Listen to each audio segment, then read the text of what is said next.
William Carter was 72 years old when he boarded the last northbound train out of Chicago.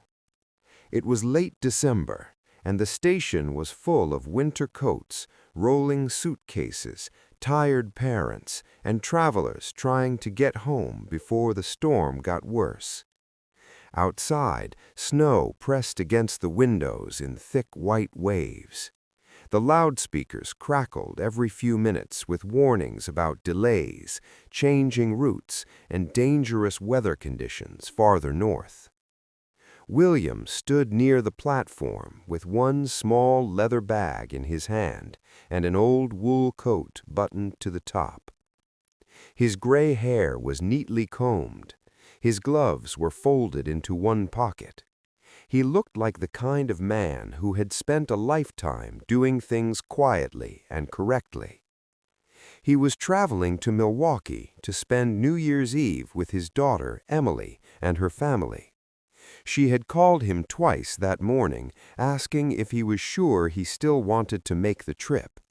The storm was already being called the worst of the season. "I'll be fine," William had told her. "It's only a few hours." He had said it with a smile, but the truth was more complicated. William hated winter travel. He hated icy roads, delayed trains, and the way the cold seemed to sharpen old memories. But this year, he could not bear the thought of sitting alone in his apartment, listening to the radiator knock through the night, pretending the holidays were just another week. His wife, Margaret, had died 3 years earlier. Since then, silence had become the loudest thing in his life. He still set 2 cups out some mornings before remembering. He still turned to say something in the kitchen and found no one there. He still kept her scarf hanging by the door because moving it felt too much like admitting she was never coming back. When the train finally arrived, people moved with sudden energy. Bags were lifted, tickets checked, children gathered.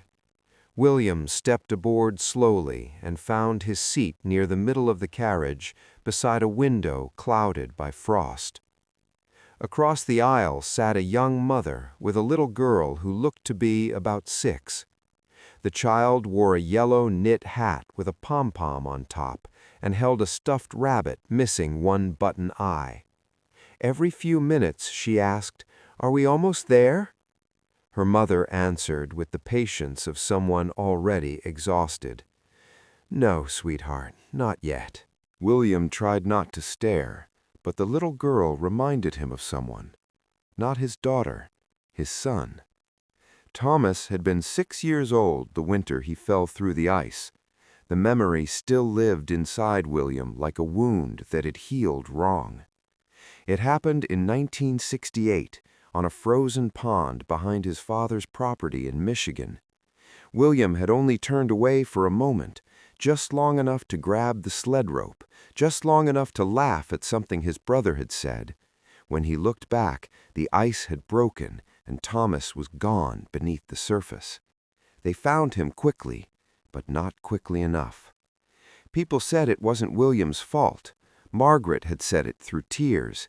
His parents said it. The priest said it. Even Emily, years later, said, "Dad, you were just a kid." But grief does not listen to reason. For more than 60 years, William had carried that afternoon with him. In quiet moments, he still heard the crack of the ice. The train pulled out of Chicago under a sky the color of steel. At first, the ride was smooth, almost soothing. The wheels clicked in a steady rhythm. A conductor passed through, taking tickets. Someone opened a newspaper. A teenager across the aisle fell asleep with headphones on. The lights hummed softly overhead. For a little while, it felt like every winter journey William had ever taken. Then the storm caught up with him. By the time they crossed into Wisconsin, snow was lashing the train so hard it sounded like handfuls of gravel being thrown against the windows. The world outside disappeared into white. The conductor came over the intercom and announced they were reducing speed due to ice on the tracks and poor visibility. No one panicked. Not yet. The little girl across the aisle had stopped talking. She pressed her face to the glass and drew a small circle in the fog with one finger. William checked his watch. Just after 8:40 p.m. He remembered thinking that Emily would be worrying by now.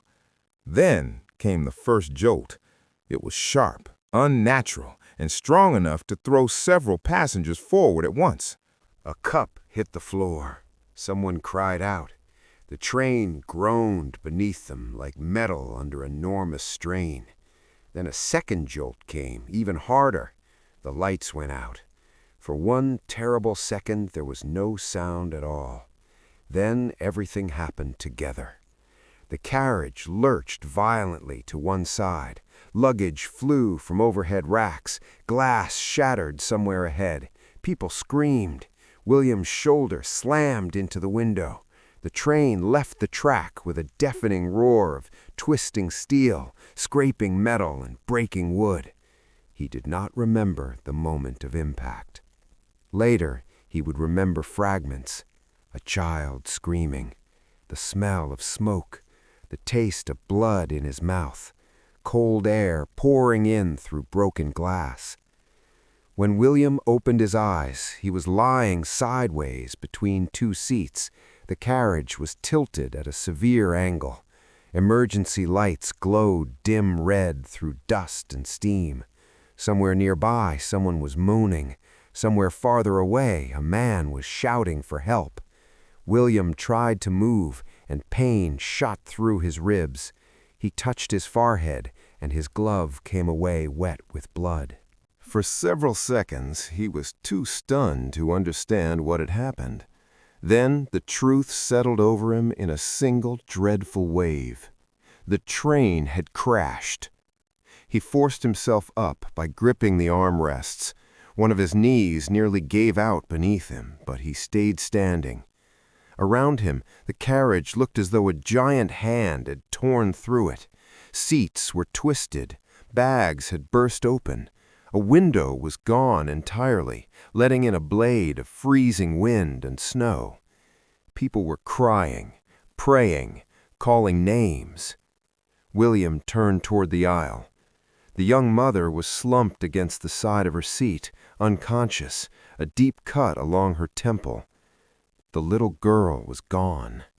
For one suspended moment, William could not breathe. Then he heard it. A small voice, crying, not far away. He began climbing over broken armrests and scattered luggage, one painful step at a time. His heart pounded so hard he could hear it. Every instinct in his old body told him to sit down, to wait for help, to conserve what strength he had left. But another voice, older and deeper, rose inside him. Not this time. He followed the crying to the far end of the carriage, where part of the floor had buckled upward. There, half hidden beneath a fallen suitcase and a torn curtain panel, was the little girl in the yellow hat. She was trapped by one leg. William dropped to his knees. "It's all right," he said, though his own voice shook. "I've got you." The girl looked at him with wide, terrified eyes. Her stuffed rabbit was gone. Her cheeks were wet with tears. "I want my mommy," she whispered. "I know. We're going to get back to her." He pulled at the bent metal frame pinning her coat and found it would not move. Snow blew through a crack in the carriage wall, stinging his face. Somewhere in the distance, a horn was blaring, low and broken. He could smell diesel fuel now, strong and dangerous. Fire, he thought, or worse. William braced one foot against the floor and pulled harder. Pain ripped across his side. He nearly blacked out. But the frame shifted just enough for the girl to slide free. She cried out as he lifted her. "I'm sorry," he said. I know. The carriage gave a sudden creak. Not the harmless creak of cooling metal. Something worse. Structural. William looked up. The far end of the train had partially rolled down an embankment, and the carriage they were in was no longer stable. Snow and ice were sliding through the broken windows. If it shifted again, it could crush everyone still inside. He held the girl close. "What's your name?" "Lily." "Lily, listen to me very carefully. I need you to hold onto my coat and not let go. Can you do that?" She nodded against him. "Good girl." The emergency exit near the back had been twisted shut. The nearest way out was the missing window several rows behind them, now a jagged opening to the storm outside. Passengers were trying to move toward it, but panic had slowed everything. One man was injured too badly to stand. A woman kept calling for her husband. Somewhere ahead, sparks flashed briefly in the dark. William carried Lily through the wreckage, speaking to her steadily, as much for himself as for her. "You're doing very well. We're almost there. Keep looking at me." His ribs felt broken now. Every breath was shallow and hot, but he kept moving. At the broken window, two younger men were helping passengers out onto the snowy embankment. The drop looked farther than it should have, maybe 6 feet into deep snowdrift and darkness. One of the men reached toward William. "Give me the kid." William hesitated only a second before passing Lily through the opening. The girl began crying again the moment she left his arms. Then the carriage groaned once more. A long, terrible groan. Someone shouted, "Move! Move now!" William tried to climb through the window, but his injured knee slipped on the tilted floor. He hit the frame hard. White pain burst behind his eyes. For one impossible instant, he was no longer in the train. He was back at the frozen pond. Back in 1968. Back to the sound of ice breaking and a small boy vanishing into black water. He saw Thomas's red scarf. He heard Margaret sobbing years later in the hospital hallway after their son was gone. He heard every apology he had never stopped making inside his own mind. Through the storm, he heard a child screaming his name. Not Thomas. "William." "Lily." The sound pulled him back. A hand grabbed his arm from outside, then another. The two men hauled him through the broken window just as the carriage shifted violently behind him. He fell face first into the snow. Seconds later, the rear section of the train slid several more feet down the embankment with a shriek of tearing metal. Had he been a moment later, he would have gone with it. For a while, there was only wind, snow, and the ragged sound of survivors gathering in the dark. William rolled onto his back and stared up into the storm. Snowflakes struck his face and melted against his skin. His whole body trembled, though he no longer knew whether from cold, pain, or shock. Then Lily threw herself onto his chest. He gasped at the pain, but wrapped one arm around her. "You came out," she cried. "Yes," he said weakly. "Looks like I did." Emergency crews reached them 20 minutes later, though it felt much longer. Red and blue lights glowed through the blizzard like something unreal. Firefighters moved from survivor to survivor. Paramedics wrapped blankets around shoulders, checked pupils, lifted stretchers. Lily's mother had survived. She regained consciousness in another carriage and was taken to an ambulance with a concussion and broken wrist.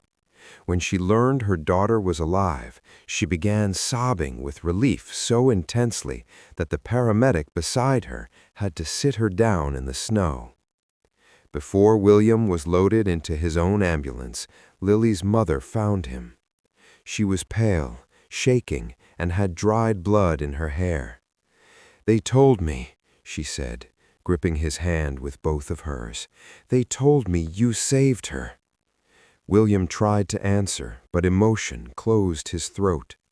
The woman bent and kissed his forehead. "You brought my baby back to me." For the first time in many years, William cried without trying to hide it. At the hospital, doctors confirmed he had 2 cracked ribs, a deep cut above his eye, and severe bruising, but he would recover. The news reports called it a miracle that more people had not died. Ice on the tracks, poor visibility, and a signal failure were all mentioned in the first investigations. The storm dominated headlines for 2 days.